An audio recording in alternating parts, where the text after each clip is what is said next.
আমি এমন প্রবাসীও চিনি যে তার বউ আমার কাছে নালিশ করছে, ভাই আপনার ভাইকে বলি দেশে আসতে, সে আসবে না। তার বলি কেন আসবেন না? বলে ভাই কাঁচা টাকা, মাছ তো সবসময় আসে না, যখন যাকে যাকে আসে তখন ধরতে হয়। সে আমারে বলতেছে মাছ তো সবসময় আসে না, যখন আসে মাছ দেখলে জাল নামারে কেমনে যায় মানুষ, আমার তো মাছ আসতেছে। তাই বললাম মাছ কি করবেন? মাছ খাওয়ার জন্য চুলা লাগবে না, রান্না লাগবে না, পাতিল লাগবে না, শুধু মাছ ধরলেই হবে। আরে ভাই সারা জীবন কামাই করবেন, ভোগটা কখন করবেন? ফ্যামিলির সাথে না থাকলে ভোগটা পূর্ণাঙ্গতা পায়।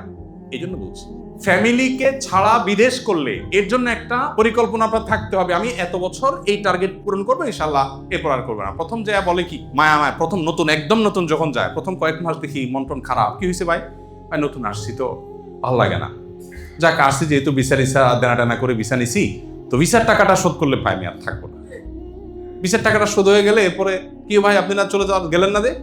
ভাই ওই যে ঘরটাতে করতে পারি না, একটু ঘরটা করবো একটু। আচ্ছা ঘর করলেন, ঘর করলো, হ্যাঁ ভাই গত হয়ে গেছে। এবার বলে ভাই ওই যে বাজারে একটা দোকান না নিলে দেশে যায় কি করে খাবো, একটা দোকান নেওয়ার চিন্তা করতেছি, বাজারটা জমি রাখার চেষ্টা করতেছি। এরপরে বলে ভাই ওই যে ছোট ভাইটারে আনতে হবে, তো এরপরে মেয়েটার বিয়ে দিতে হবে, এরপর নাতিটারে পড়াইতে হবে, এরপরে মালাকুল মউত এসে বলে তোমার টাইম তো শেষ।